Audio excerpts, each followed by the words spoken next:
welcome back to podcast 10F. Jadi di episode kali ini kita kedatangan dua orang yang katanya keturunan langsung dari kerajaan Majapahit. Ini dia orangnya. Halo, perkenalkan nama aku Syifa Novia Wardani. Perkenalkan nama aku Rara Anggini. Jadi di sini kita mau tanya-tanya mereka tentang sejarah kerajaan Majapahit. Sebelum mulai podcastnya, kalian mau minum apa nih? Gak apa-apa mau minum apa? Kalau smoothies ada boleh? Ya aku kayaknya mau smoothies deh. Aduh maaf ya, tapi cuma ada air putih aja gak apa-apa ya.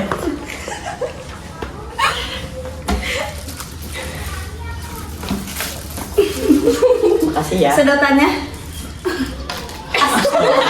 Azim. Maafin ya, kru di sini emang kayak gitu barbar sedikit. Kurang dibayar sih kayaknya. Ya, kurang Iya. gede ini gajinya ini. Itu mah masalah internal.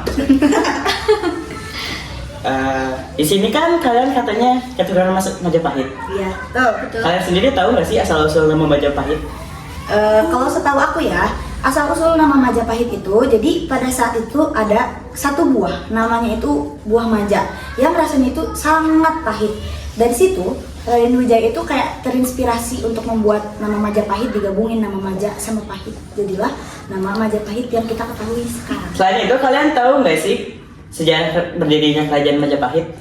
Nah, seperti yang tadi sudah disebutkan oleh saudari saya Syifa, nah jadi pendirinya itu bernama Raden Wijaya. Dia ini tuh merupakan keturunan dari Kertanegara yang pada saat itu memerintahkan kerajaan Singosari. Karena pada saat itu kerajaan Singosari telah berkembang pesat menjadi negara yang maju dan makmur, terdapat banyak kecirikan dari negara-negara di luar negeri seperti dari bangsa Mongol. Namun ada juga pemberontakan dari dalam negeri yang dipimpin oleh Jayakatwang yang pada saat itu merupakan cicit dari Kertajaya yang merupakan raja terakhir dari kerajaan Kediri. Nah, karena mereka ini ingin meruntuhkan Singosari, terjadilah perang dari mana-mana, dari luar negeri dan juga di dalam negeri. Mereka memberontak bersama-sama sehingga kerajaan Singosari jatuh kepada tangan dari Jayakatwang dan Jayanegara mati. Selain itu, tahu nggak sih asal usul berdirinya kerajaan Majapahit? Oh ya, tentu saja. Seperti yang sudah disebutkan oleh saudari saya Syifa, pendirinya itu namanya itu Raden Wijaya yang pada saat itu merupakan menantu dari Kertanegara yang pada saat itu memerintahkan kerajaan Singosari. Karena pada saat itu kerajaan Singosari sedang makmur-makmurnya, ada banyak kesyirikan dari negara lain. Contohnya ada bangsa Mongol. Nah, bangsa Mongol ini berniat untuk menyerang kerajaan Singosari. Di sisi lain terdapat juga pemberontakan di dalam negeri yang dipimpin oleh Jayakatwang. Jayakatwang ini tuh merupakan cicit dari Kertajaya yang pada saat itu adalah raja terakhir dari kerajaan Kediri. Karena pada saat itu mereka menyerang bersama-sama, Kertanegara bingung ingin menghalau yang mana dulu. Akhirnya ia menghalau yang dari luar negeri dulu, bangsa Mongol. Akhirnya Kertanegara mati di tangan Jayakatwang. Kerajaan Singosari direbut oleh Jayakatwang dan dirubah menjadi kerajaan Kediri. Nah tuh, setelah itu tuh kan kerajaan Mongol ini tuh belum selesai ya buat menyerang Singosari. Seperti tadi sama Jayakatwang itu disisakan siapa Raden Wijaya itu alias menantunya Kertanegara. Akhirnya Raden Wijaya ini kerjasama sama kerajaan Mongol buat nyerang Singosari yang saat itu diubah menjadi Kediri lagi kan. Nah setelah itu jatuhlah ke tangan Raden Wijaya sama Mongol ini, terus dibagi dua kerajaan Kedirinya itu. Jadi ada yang bagian kerajaan Mongol, ada yang bagian Raden Wijaya gitu.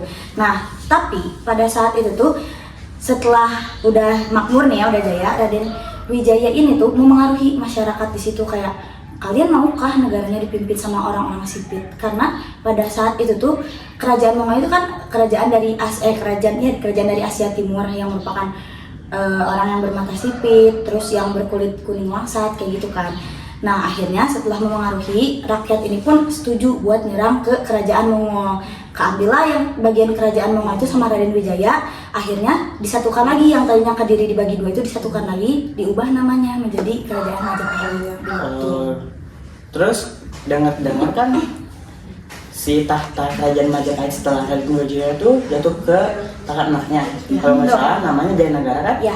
Nah, aku juga dengar nih kalau si Jayanegara ini dijuluki Kalagemet. Kalau boleh tahu kenapa sih dia dijuluki Kalagemet dan apa sih artinya Kalagemet?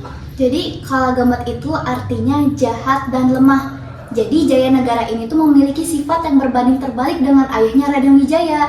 Dia ini memiliki 3 moto hidup: harta, tahta, wanita. Seperti Agus Buntung, 3 Agus Agus Buntung, Agus Buta, satu lagi apa? Gus Agama. Gus Agama. Ya, begitu. Itu perpaduan yang sangat amat mematikan sekali ya. Betul, sangat pas. Tapi walaupun begitu dia tuh mempunyai tubuh serta pikiran yang lemah. Dalam artian dia tidak bisa memerintah kerajaan dengan benar begitu. Sehingga pada saat Jaya Negara memerintah Majapahit, terdapat banyak pemberontakan yang terjadi. Ada 3 pemberontakan. Yang pertama pemberontakan Ranggalawe dan yang kedua pemberontakan Nandi. Ranggalawe dan Nandi itu merupakan nama orangnya.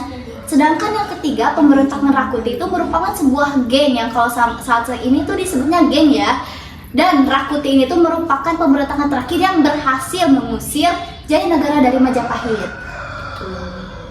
Setelah diusir, apa yang terjadi sih? Nah, jadi pemberontakan-pemberontakan yang sebelumnya terjadi itu berhasil dimusnahkan sama seorang patih pada saat itu, namanya Patih Gajah Mada. Setelah pemberontakannya dimusnahkan semua, Jaya Negara kembali lagi ke Majapahit. Nah, memimpin lagi itu di sana.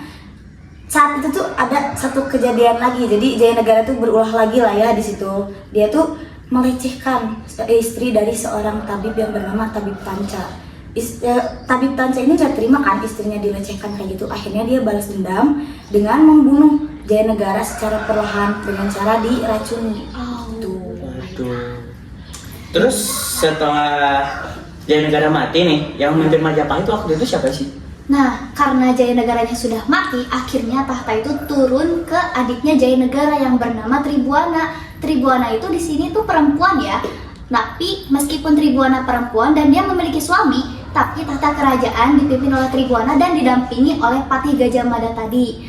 Nah, pada saat itu juga Patih Gajah Mada itu mengetahui bahwa alasan kenapa Jaya Negara itu mati adalah karena diracun oleh Tabib Tanca. Akhirnya dia membunuh Tabib Tanca di situ dan dia mendapatkan gelar Mahapati. Ya, jadi yang sebelumnya gelarnya itu Patih, jadi diubah jadi Mahapati, lebih tinggi lah gitu istilahnya. Begitu. Oh, berarti setelah tadi Jaya Negara mati, tahta turun ke adiknya nih, Tribuana, terus ke siapa abis itu? Nah, karena Tribuana ini di situ memutuskan untuk menjadi biksuni ya. Iya, betul. Nah, jadi tahtanya itu diturunkan ke anaknya yang bernama Hayam Wuruk. Di situ dia usianya masih 16 tahun kan. 16 tahun itu masih muda ya, kayak belum bisa memimpin suatu negara dengan baik gitu. Jadi dia didampingi oleh Patih Gajah Mada ini. Jadi yang aku tahu kan si Patih Gajah Mada ini pernah ngucapin satu sumpah. Kalau boleh tahu sumpah apa sih? Nah, jadi sumpah yang diikrarkan oleh Patih Gajah Mada ini tuh disebut Sumpah Palapa, yang isinya itu dia tidak akan memakan buah palapa ataupun merasakan kesenangan sampai dia berhasil menyatukan seluruh Nusantara menjadi Majapahit. Begitu Aldi. Wah, sumpahnya susah juga ya? Iya, betul.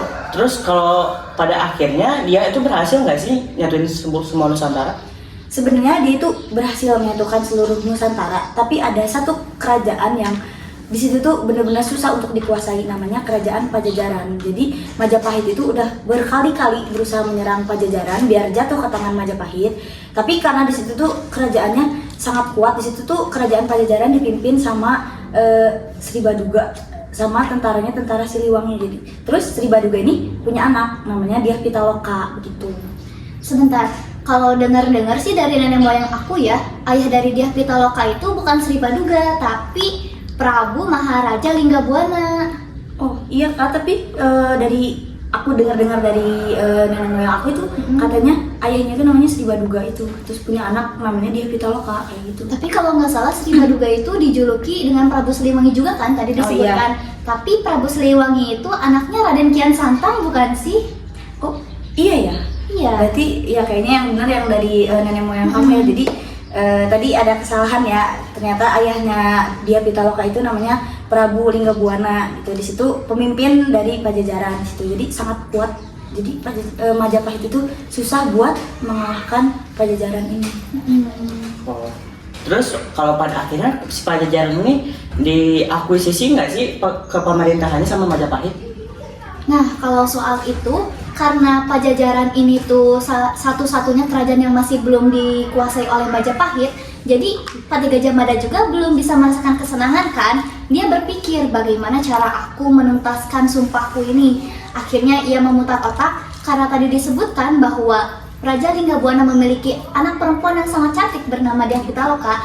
Akhirnya Mahapati Gajah Mada memutuskan untuk menjodohkan Hayam Wuruk bersama Dyah Pitaloka. Gitu, jadinya pernikahan politik bisa disebutnya begitu. Pernikahan itu dilaksanainnya di Majapahit atau di Pajajaran sih? Nah, tadinya itu kan Dyah Pitaloka tuh pengen dilaksanainnya di Pajajaran karena kan di mana-mana pasti yang cowok datang ke yang cewek dong gitu ya. Tapi karena strategi itu yang dibuat sama Pati Gajah Mada, dia berusaha mempengaruhi Prabu Linggabuana biar si pernikahannya itu dilaksanakan di Majapahit. Jadi mau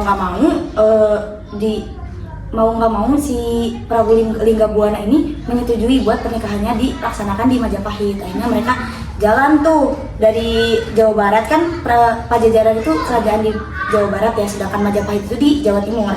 Jadi mereka jalan tuh dari Jawa Barat ke Jawa Timur gitu. Terus apa sih yang terjadi setelah pasukan Pajajaran sama Dyah Pitaloka dan Linggabuana itu sampai di Majapahit? Nah, setelah sampai di perbatasan antara Jawa Tengah dan Jawa Timur, mereka ini berhentilah di suatu daerah yang bernama Bubat. Di situ tuh ada lapangan besar. Di sana mereka bertemu dengan Pati Gajah Mada. Di sana Pati Gajah Mada itu berpesan kepada Linggabuana dan pasukannya. Dia tuh bilang kayak gini, kalian boleh bermalam di sini, tunggu sebentar ya, karena Hayam Wuruknya sedang tidak di tempat. Pada saat itu, Linggabuana mikirnya, oh ya udah deh, gak apa-apa, Hayam Wuruknya lagi gak ada, kita bermalam di sini aja. Mereka menunggu nggak 1-2 hari aja, tapi sampai berminggu-minggu, sampai kesabaran Linggabuana itu habis. Akhirnya dia menerobos ke kerajaan Majapahit. Di sana dia bertemu dengan Pati Gajah Mada lagi. Lagi-lagi Pati Gajah Mada mengeluarkan jawaban yang sama. Maaf ya, tunggu sebentar, Hayam Wuruknya sedang tidak di tempat. Pati Gajah Mada terus mengeluarkan jawaban yang sama. Karena Raja Linggabuana sudah habis kesabarannya, mau ditunggu sampai kapan lagi? Kami sudah sabar menunggu sampai saat ini. Kalian ini jadi nggak sih nikahnya? Masa calon istri dari penguasa Nusantara disuruh nunggu sih? Akhirnya karena kesabarannya sudah habis, Raja Linggabuana memutuskan untuk membatalkan pernikahan secara sepihak. Namun, Pati Gajah Mada yang merasa terhina kerajaannya Majapahit karena diputuskan kontraknya sepihak, akhirnya Pati Gajah Mada menyerang kerajaan Pajajaran yang pada saat itu sudah sangat kelelahan dan kelaparan pasukan-pasukannya. Begitu. Terus setelah itu apa sih yang terjadi? Nah, setelah itu tuh kan tadi kerajaan Majapahit itu menyerang ke kerajaan Pajajaran. Yang di situ kan pasukan-pasukannya karena sudah dibiarkan selama berminggu-minggu pasti udah lapar, udah capek. Mereka tidak punya pertahanan kan. Akhirnya semuanya mati, dibunuh sama Majapahit, tapi di situ hanya disisakan Dyah Pitaloka. Dyah Pitaloka yang melihat itu depresi kali ya, terus di situ dia langsung bunuh diri. Nah, Hayam Wuruk di sini posisinya tidak tahu apa-apa. Dia tidak tahu kalau misalnya Dyah Pitaloka udah datang ke sana, dia tidak tahu kalau pernikahannya akan dilaksanakan kapan. Dia tiba-tiba menerima kabar bahwa Dyah Pitaloka ini udah mati. Iya, jadi sedih banget gak sih pujaan hatinya yang dia kayak first love-nya banget, cinta pertamanya. Ternyata dia tuh memilih melakukan bela pati. Dia tuh lebih baik bunuh diri dengan terhormat daripada menjadi tawanan atau budak dari Pati Gajah Mada. Nah, di situ juga Hayam Wuruk tuh baru mengetahui bahwa pernikahan kontrak yang disusun oleh Gajah Mada itu merupakan siasat dari dia untuk menyatukan Pajajaran dengan Majapahit. Begitu. Karena Hayam Wuruk kecewa, marah, sedih kepada Pati Gajah Mada, akhirnya Pati Gajah Mada diasingkan sampai akhir hayatnya oleh Hayam Wuruk. Gitu. Wah, parah juga ya, Pati Gajah Mada terlalu ambisius gitu lah untuk menguasai Nusantara. Terus kan yang aku tahu si Hayam Wuruk ini sama si Dyah Pitaloka udah saling cinta lah, udah klop banget gitu. Cinta pertama. Pasti abis itu pasti kalau aku sih jadi Hayam Wuruk pasti jamon ya. Pasti, Pasti jamon banget. udah saling cinta, udah deket banget, terus tiba-tiba mati ya. Iya, aduh. Terus itu Hayam Wuruk gimana sih setelah tahu si cinta pertamanya meninggal? Aduh. Nah, setelah tahu cinta pertamanya meninggal, ini pasti nggak akan langsung move on dong. Pasti Betul, gamon pasti. dulu selama beberapa tahun, itu lumayan lama sih. Tapi Hayam Wuruk sekalinya move on, dia langsung punya istri 2. Wah, juga ini. Ini Seperti Agus Bumbu ya. lebih dari 2 itu. Oh iya betul. Aduh, langsung punya istri 2 itu. Yang pertama berarti dijadikan permaisuri, yang satunya dijadikan selir. Nah, yang dari permaisuri ini punya anak 1 namanya Wirabumi ya. Mungkin koreksi sedikit ya, anaknya yang dari permaisuri itu perempuan yang namanya itu Kusuma Wardani gitu. Kalau anak keduanya yang dari selir bernama Wirabumi. Nah begitu.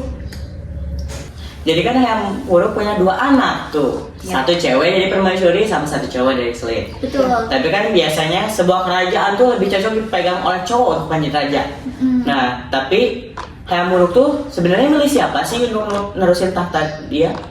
Jadi setelah Hayam Wuruk lengser gitu lah ya, dia memilih tahtanya itu dikasih ke anak perempuannya yang namanya Kusuma Wardani.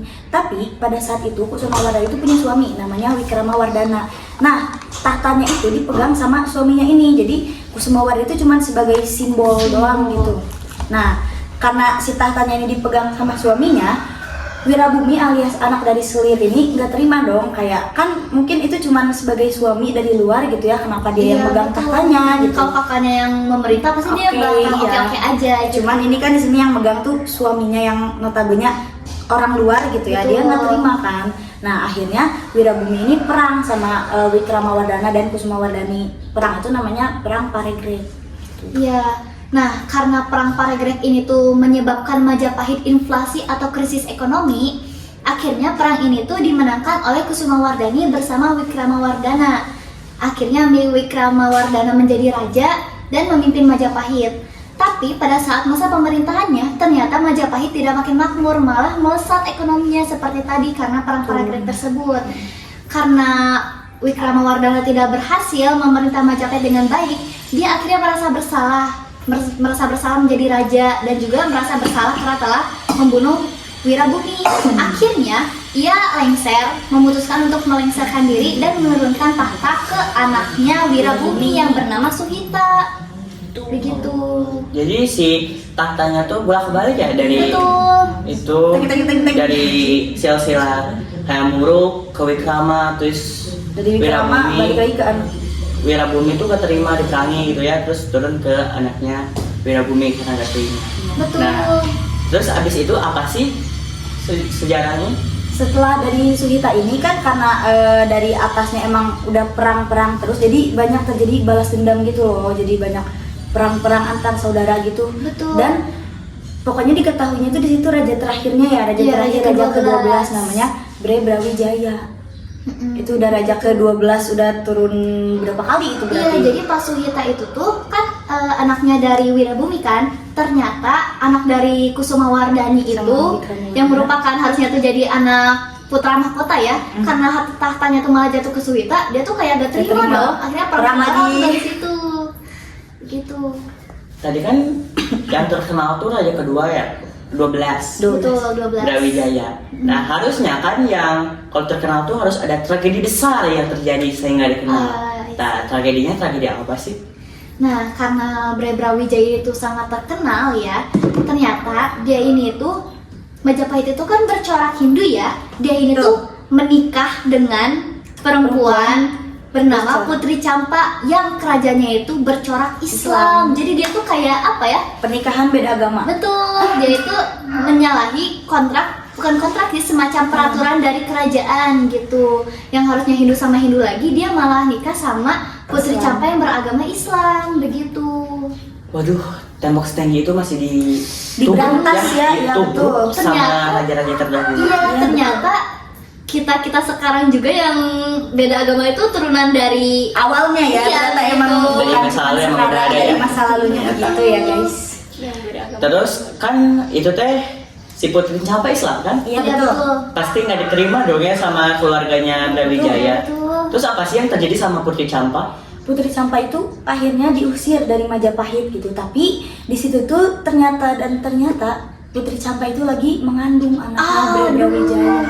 Dan di situ Bre Brawijaya itu posisinya nggak tahu ya kalau istrinya lagi hamil. Iya, jadi dia juga nggak bisa ngapa-ngapain waktu istrinya diusir. Dia sebagai raja masa mau mihak istrinya, Iya, sedangkan betul. warga masyarakatnya itu Tidak udah terima gitu. nggak terima gitu.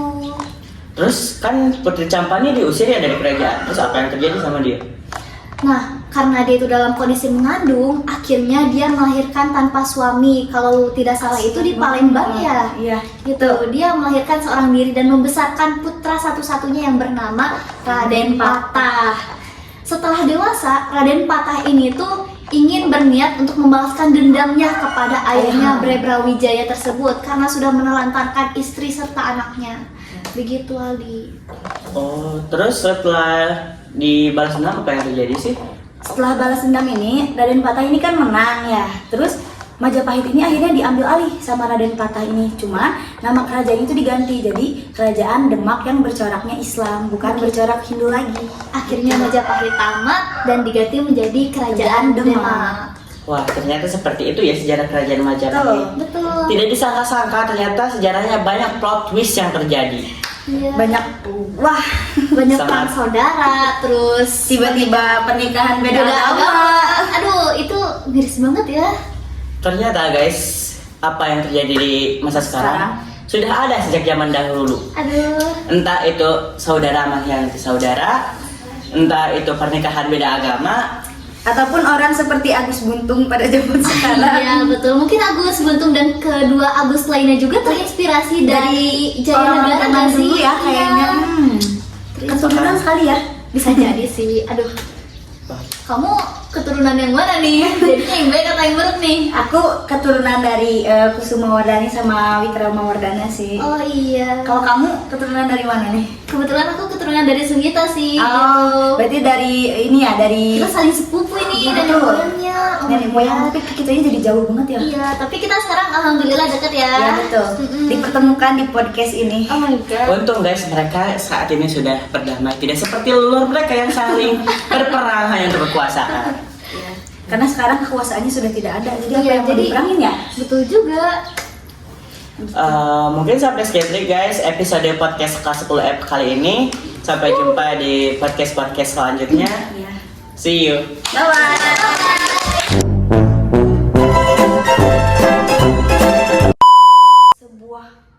Sebuah buah. Katanya mau ditawarin minum dulu. Itu dari bangsa